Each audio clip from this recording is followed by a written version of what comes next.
March 7th, 2009. Night falls early in the Philippines. This is the Agusan Marsh, home to thousands of crocodiles. Nighttime hunters that share the marsh with people. Two young girls are on their way home from school. They have no reason to be scared. There's never been trouble with crocodiles. Until now.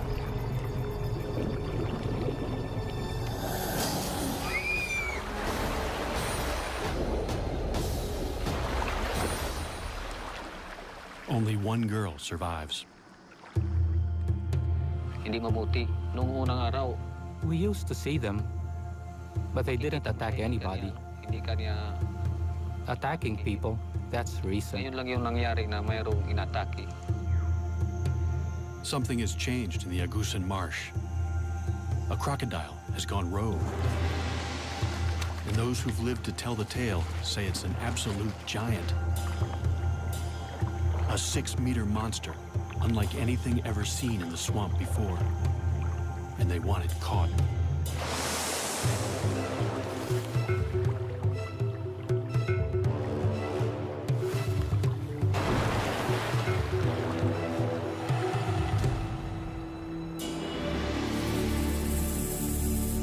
And just 5 kilometers from where the girls were attacked, villagers catch a massive crocodile.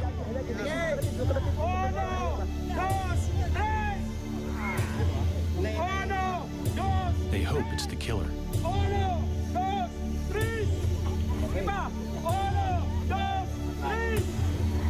All night long, they struggle to haul it back to the village.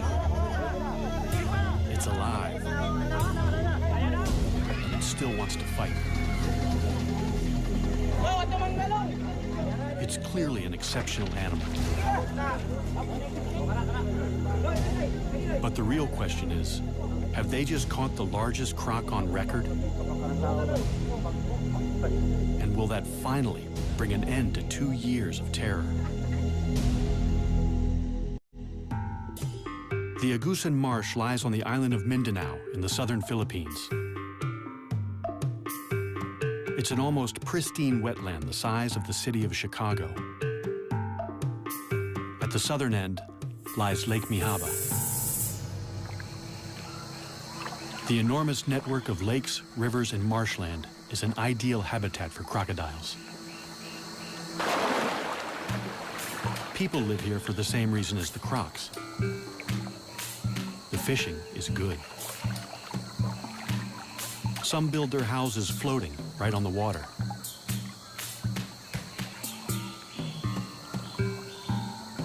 Others live in stilt houses dotted around the marsh. In the rainy season, the water level can rise by 4 meters. It seems idyllic, but something strange has happened. For 2 years, this water has brought misery and terror. A massive crocodile stalked the villagers. It ripped their precious water buffalo to shreds before their eyes, attacked one fisherman, and and his son.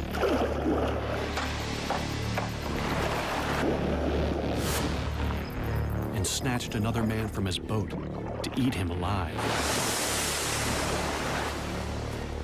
But it all started with the attack on the schoolgirls on Lake Mihaba, in the heart of the marsh.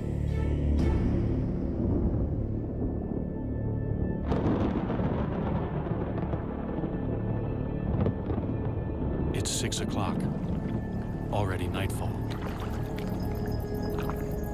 11-year-old Rowena Ruiz and her friend Echel Rodrigo are heading home from school. Fisherman Roy Dagas follows right behind.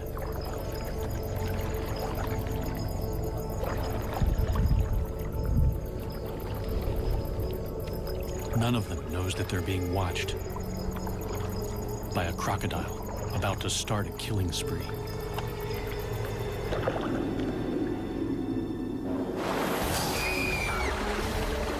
Sitting up front, Rowena never sees it coming. Roy saves Echel from what looks like a monstrous crocodile. But Rowena is decapitated. Ngil at man tanaw ang ulo kay kanira man ang Seeing her head in the crocodile's mouth was disgusting. tumlain tanawon. Later on, we found her body covered with banana leaves. Dahon sa saging sir, It was really smelling bad. baho na siya kayo. Rowena's dugout canoe still bears the scars of the attack. This is Rowena's boat, and these are the bite marks left by the crocodile. Here, here, ug kani kana and here. mauni ang What kind of monster can bite through solid wood? The culprit is a saltwater crocodile, or salty. They're the largest of all living crocodilians, typically reaching 4 to 5.5 meters. Salties prefer freshwater, but can live in the sea because they're able to excrete salt through special glands. They've spread thousands of kilometers across the ocean to colonize lands from India to Australia. Salties have been hunted to the brink of extinction in much of Southeast Asia for their fashionable and highly sought-after hides. They also have the strongest bite of any animal.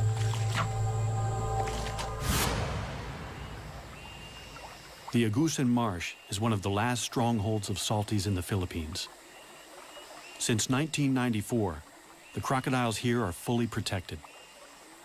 Killing one could land you 12 years in prison. The tables have turned. Now the people are being hunted. Roy Dagas is badly shaken by the attack. I was afraid that Rowena's parents would blame me for her death and kill me, since I was the one who picked her up. With a rogue crocodile in their midst, no one feels safe. But they have nowhere else to go. 70% of the people here make their living by fishing. We wouldn't get any work in town because my husband is a fisherman. So we have to stay here in the Agusan Marsh. We have no choice but to stay here. The people who live in the marsh are mostly an ethnic minority known as the Manobo. They live a mostly traditional lifestyle in one of the poorest areas of the Philippines. Completely dependent on the marsh for their livelihood.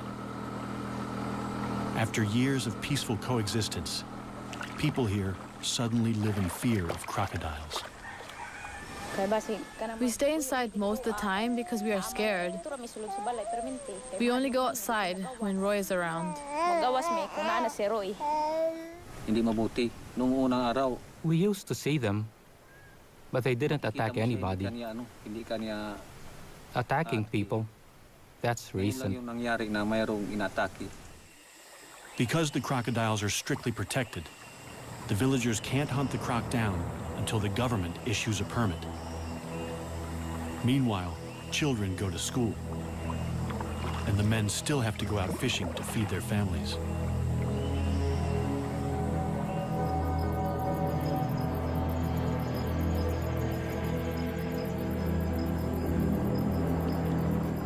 Roy's brother, Reynaldo Dagas, is fishing with his son at their favorite spot in the marsh, right in the beast's lair.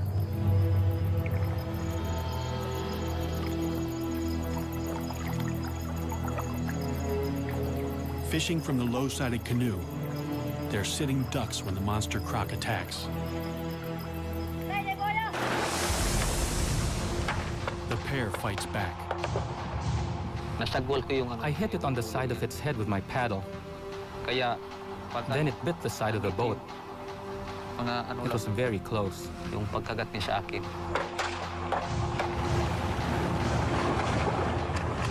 They bolt to the bank for safety. Reynaldo cheats death, one of the few who live to tell the tale.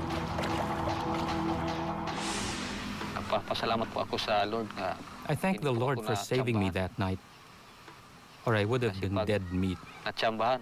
Wala na ngayon. Just downriver from Lake Mihaba lies the village of San Marcos, population 1,075. The village has no electricity or running water.